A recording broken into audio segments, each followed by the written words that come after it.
이게 무슨 kentucky 치킨이야. 몰라.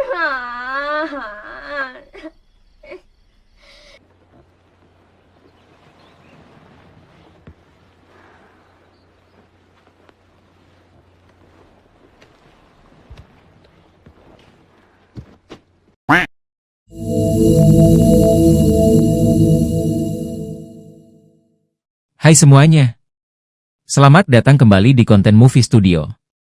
Hari ini, saya mau ceritakan alur cerita film lama yang dirilis di tahun 2002. Kata banyak orang, ini film sedih banget dan direkomendasikan untuk kalian yang sayang sama keluarga.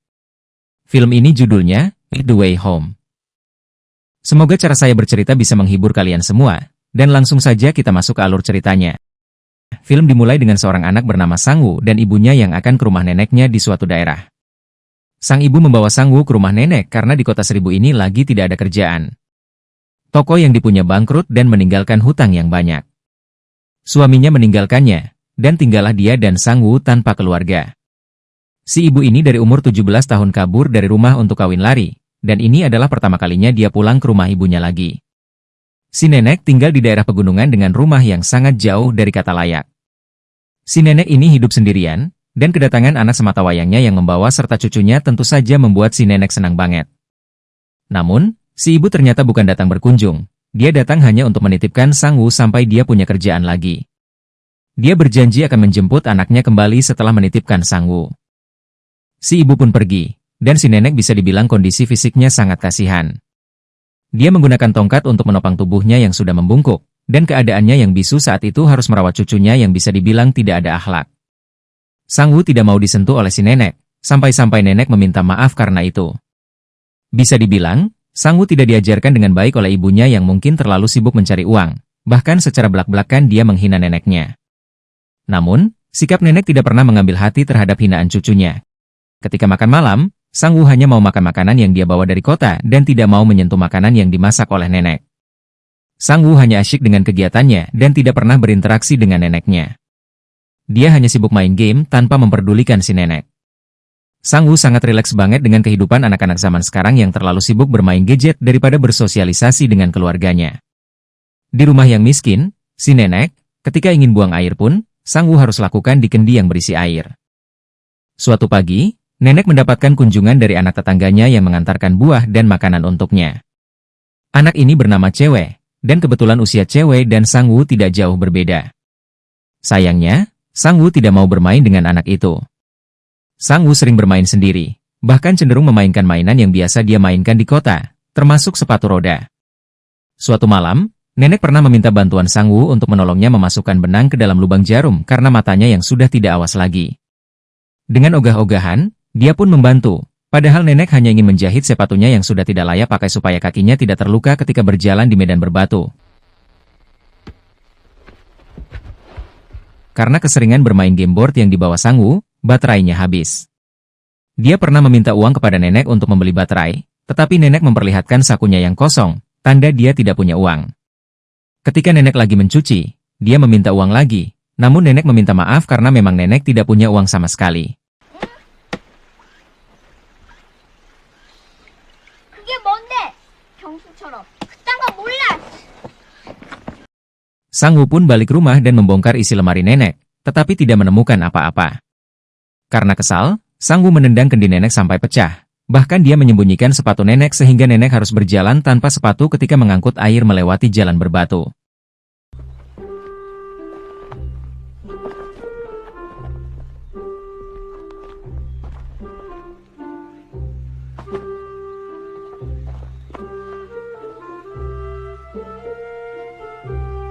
Tidak cukup sampai di situ, Sang-woo juga menuliskan hinaan di dinding rumah nenek, tapi tidak berpengaruh, karena nenek tidak bisa membaca. Sang-woo juga mengambil rambut nenek dan membawanya pergi. Sang-woo sebenarnya ingin membuat neneknya kesal, tetapi sayangnya nenek tidak pernah mengambil hati. Suatu siang, Sang-woo nekat pergi mencari baterai. Sayangnya, ketika sampai di toko, baterai yang dia cari pun tidak ada. Karena berjalan jauh dari rumah, Sang-woo tersesat dan tidak bisa menemukan jalan pulang. Dia pun menangis, dan untungnya dia bertemu dengan seorang kakek yang mengenali nenek, sehingga kakek itu mengantarnya pulang. Saat mendekati sore hari, Nenek tentunya khawatir karena tidak melihat Sang Wu seharian. Namun, seperti biasa, nenek tidak pernah marah. Suatu siang, Sang Wu tidak mau makan masakan nenek karena dia sudah terbiasa makan makanan yang dia bawa. Nenek pun bertanya dalam bahasa isyarat, jadi kau mau makan apa? Sang Wu menjawab, jikalau aku bilang nenek juga tidak punya uang. Kemudian nenek mengulangi pertanyaannya, dan Sang Wu menjawab bahwa dia ingin makan pizza, burger, dan ayam KFC. Karena nenek tidak tahu, Sang Wu pun memperlihatkan gambar makanan-makanan yang dia inginkan. Akhirnya, nenek mengerti kalau Sang Wu mau makan ayam. Sang Wu untuk pertama kalinya senang karena neneknya mau mewujudkan apa yang dia mau. 빨리 갔다 와. Jam demi jam berlalu, dan dengan hujan-hujanan, nenek pulang dengan membawa ayam untuk dimasakin buat cucunya yang masih tidur. Setelah selesai memasak, nenek pun membangunkan Sang Wu, tetapi Sang Wu menangis karena jijik melihat ayam rebus yang neneknya masak, sedangkan yang dia mau adalah ayam goreng Kentucky. Dia merengek sampai-sampai melempar nasi yang ada di dalam mangkok. Nenek pun memungut kembali sisa nasi itu, bahkan memakan butiran demi butiran nasi yang ada di lantai, karena bangun tidur dalam keadaan lapar. Sang Wu mau tidak mau memakan juga ayam yang dimasak nenek. Suatu pagi, nenek tidak bangun dari tidurnya. Ternyata si nenek lagi sakit demam karena kemarin hujan-hujanan beli Sang Wu ayam. Karena hal ini, timbullah rasa empati dari anak ini. Dia menyelimuti nenek dan menyiapkan makanan untuk nenek yang lagi sakit. Di lain hari, Sang Wu ikut nenek menjual labu di pasar. Jarak antara pasar dan rumah neneknya cukup jauh, dan mereka harus menempuh perjalanan menggunakan bis yang jarang sekali lewat. Dalam perjalanan, nenek melihat sepatu yang dipakai Sang Wu sudah mulai rusak, jadi misi pada hari itu adalah menjual labu itu untuk membelikan cucunya sepatu baru. Di pasar, Sang Wu melihat seorang anak perempuan. Dia pun melemparkan keranjang neneknya karena malu, walaupun pada akhirnya dia juga tidak ditegur sama anak itu. Melihat nenek yang bisu, Sang Wu merasa iba setelah berjualan. Nenek memberikannya sepatu baru dan mengajak Sang Wu makan enak, walaupun si nenek hanya minum segelas air. Sang Wu pelan-pelan mulai mengerti susahnya si nenek dalam mencari uang. Ketika melewati toko yang menjual baterai untuk gameboardnya, Sang Wu tidak enak hati untuk meminta kepada nenek. Sebelum berangkat pulang, nenek ingin memberikan Sang Wu cemilan untuk perjalanan.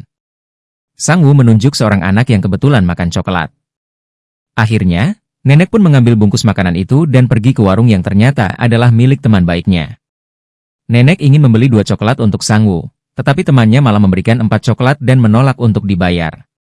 Sebagai gantinya, nenek memberikan tanaman obat untuk temannya itu, kemudian mereka pun berpisah. Nenek pun berkata, datanglah lagi berkunjung sebelum salah satu dari kita meninggal, sambil mengucapkan selamat tinggal. Sesampainya di bis, Sang Wu duduk bersama anak desa lainnya. Salah satunya anak perempuan yang Sang Wu suka. Karena malu dengan neneknya, dia pun menyuruh nenek untuk pergi sendiri.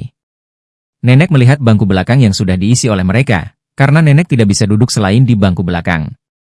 Nenek pun tidak jadi naik. Sebagai gantinya, dia menitipkan Sang Wu kepada cewek dan menitipkan barangnya pada Sang Wu, tetapi Sang Wu menolak untuk menolong nenek. Sang Wu sampai duluan dan menunggu nenek, tetapi nenek tidak datang-datang sampai sore hari.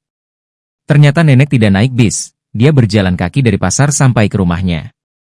Sang Wu sedih, dan pada saat itu barulah dia membantu membawakan barang bawaan nenek. Sebenarnya, Sang Wu ini anak baik, tetapi hanya egois dan gengsi saja.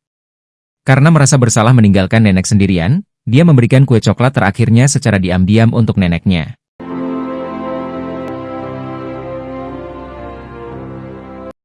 Suatu hari, Sang Wu berjalan di sekitar desa karena cemburu melihat perempuan yang dia suka selalu bersama cewek.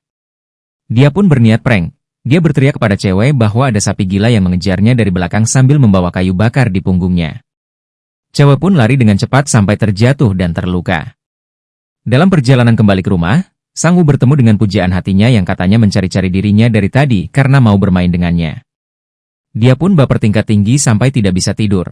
Keesokan harinya, dia membawa semua mainannya dan akan pergi ke rumah anak perempuan tadi. Karena tidak pede dengan rambutnya dan karena di desa itu tidak ada barbershop, dia meminta nenek untuk memotong rambutnya. Setelah selesai, dia pun kaget melihat hasilnya yang sangat memuaskan. Karena malu, Sang Wu menutup kepalanya dengan kain sebelum pergi bermain. Nenek membungkus gameboard Sang Wu dengan kertas kado. Melihat itu, Sang Wu bingung untuk apa dibungkus-bungkus. Setelah itu, dia pergi ke rumah anak perempuan itu untuk bermain bersama. Sepulangnya dari sana, Sang Woo yang bermain dengan strollernya pun jatuh. Akhirnya, kakinya luka dan dia agak kesulitan untuk berjalan. Ketika di perjalanan, cewek meneriakinya bahwa ada sapi gila di belakang dan menyuruh Sang Woo untuk lari. Namun, Sang Woo tidak peduli dan menganggap itu hanya akal-akalan cewek yang ingin membalasnya. Ternyata sapi gila memang ada di belakangnya, dan Sang Woo terjatuh. Kejahatan dibalas dengan kebaikan. Untungnya, cewek menolongnya dan Sang Woo pun selamat. Ketika pulang dengan luka-luka di kaki dan tangannya, Sang Woo sempat membuka mainannya yang dibungkus sama nenek tadi. Ternyata di dalamnya ada uang untuk membeli baterai. Sang Woo menangis terharu. Sikap egois dan manjanya perlahan mulai luntur melihat kebaikan dan kesabaran dari si nenek. Gengsi Sang Woo pun hilang ketika bertemu dengan nenek, sehingga dia tidak malu lagi untuk menangis di depan neneknya. Ketika itu, neneknya memperlihatkan sebuah surat yang dikirim oleh ibunya. Ternyata si ibu sudah dapat kerja dan akan menjemput Sang Woo. Dulu, ketika pertama kali datang, dia ogah banget tinggal di sini. Sekarang sebaliknya, dia pengen tinggal bareng neneknya lebih lama lagi. Karena nenek tidak bisa berbicara menggunakan telepon, Sang Woo mengajari nenek menulis. Namun, di usia itu, nenek sudah kesulitan untuk belajar, jadi Sang Woo menyuruh nenek untuk mengirimkan surat kosong kalau si nenek sakit, sehingga dia bisa datang secepatnya. Malam itu, mereka berdua menangis karena itu malam terakhir mereka bersama sebelum dijemput ibunya. Sang Woo juga memasukkan benang ke jarum karena dia tahu neneknya selalu kesulitan dalam hal itu.